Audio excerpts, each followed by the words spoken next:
Okay, so we're going to do our pre-planning conference with Marcia today for her lesson. Alright, so what was the purpose of the lesson?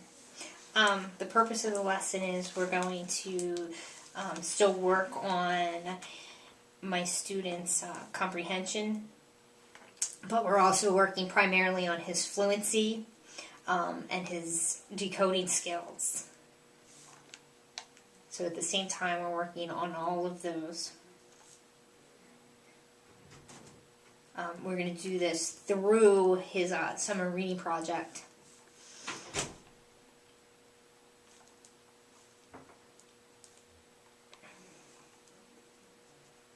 Okay, what was the name of the book again? Okay, the book is Twister on Tuesday. And it's a Magic Treehouse book. But it's a second grade level. So I've actually had to take the book and rework it because he's on a primer level. And last time it was too hard for him.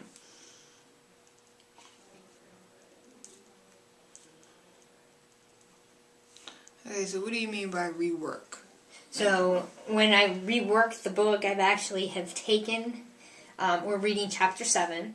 So I've taken chapter 7 and I've excerpted chapter 7, or I've reworded chapter 7. So parts of chapter 7 I've taken and I've put it into something called a flow chart, the entire chapter. And parts of it I've actually taken and reworded so that the wording is more on his level. So I've taken out some of the harder words, and other words I've just taken out and had to replace with easier words, so that it hits the more high frequency words that he's used to.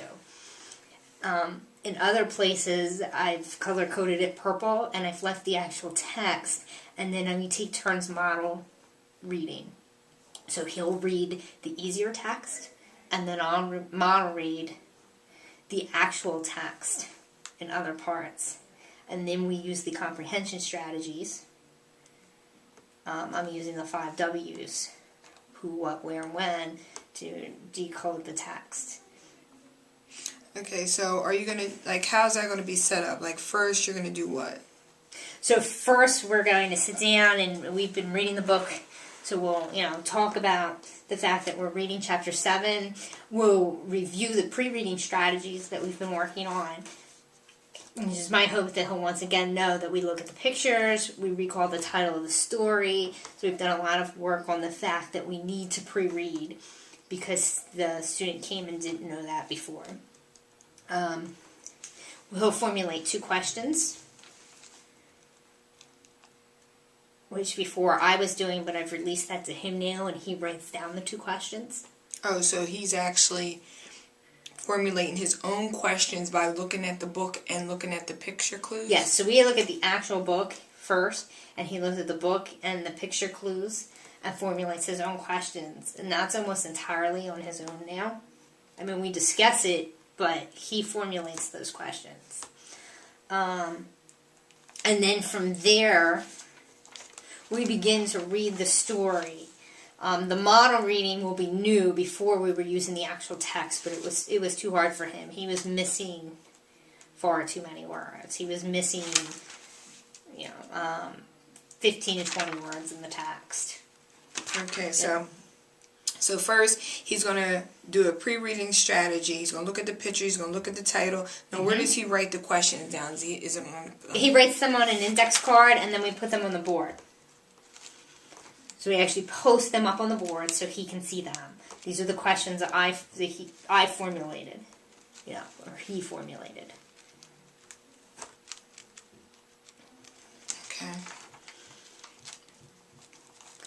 Okay. And then you're going to start reading from there. Mm-hmm. Then we review. I'll put who, what, where, when on the board.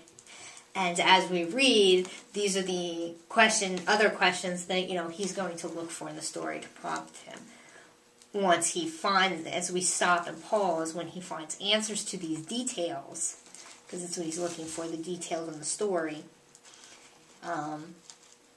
he'll write those down on cards or on sticky notes and then post them, decide where they get posted. Okay. Do they get posted under which heading.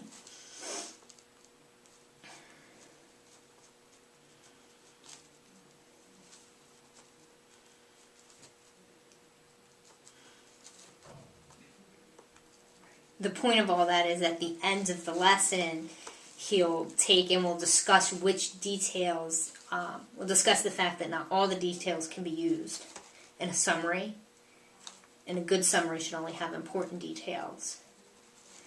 And we'll eliminate which details are not important. So he'll actually, when he's done reading, he'll actually look at the post-it notes that he put up on the board. Yes. And then he'll actually make a summary based on the post-it. Yes, he'll decide which ones should be the most important. And we'll look back to the prediction questions and the title to help us decide, what is the most important? What did the author think was the most important parts of this chapter? And we'll look at the details. What details keep coming up as the most important? And then he'll keep those details and make sure that he includes the who, what, where, when, and why to formulate a summary. Now he'll write that on his own? We'll write that together. Okay. So we'll formulate that together. He'll formulate it verbally, and I'll write it on the board. And we'll reread it to make sure it makes sense, make sure that he has all of those details. So I'll make sure that it's in a sentence. So I'll guide him through that to make sure that it is in a complete sentence. And then he'll write it down.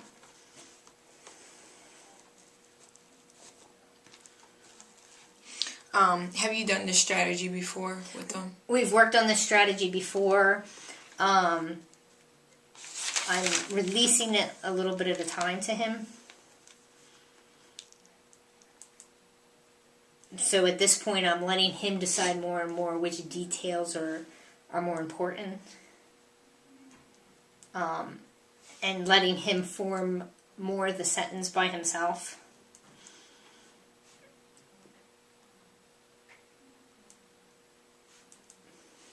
Okay, so you're releasing the responsibility a little bit. The first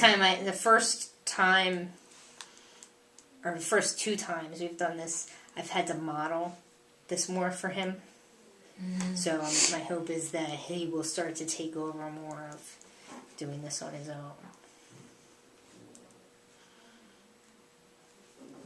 Okay.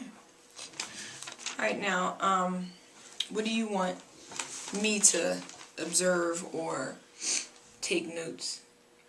What kind of observation should I be looking for? The one thing that I was not as confident about, or that I know was a problem in the beginning, was the fact that the text was too hard for him.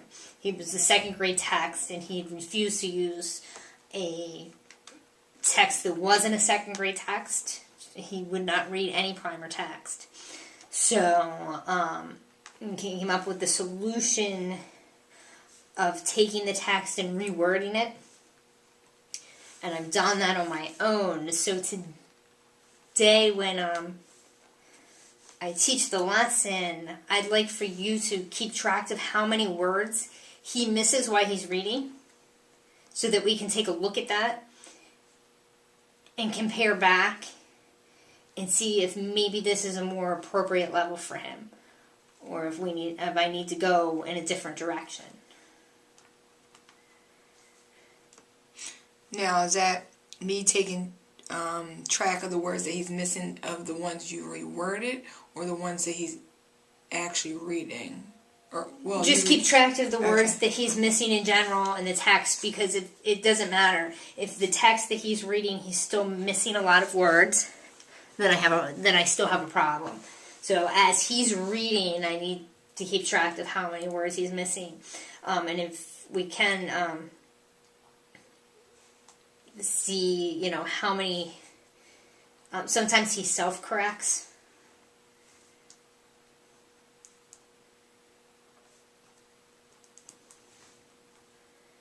Which before he wasn't self-correcting, so I do see that as an improvement. So that might be helpful too. Okay. All right, that's what we'll look for in the next in your lesson observation. Okay.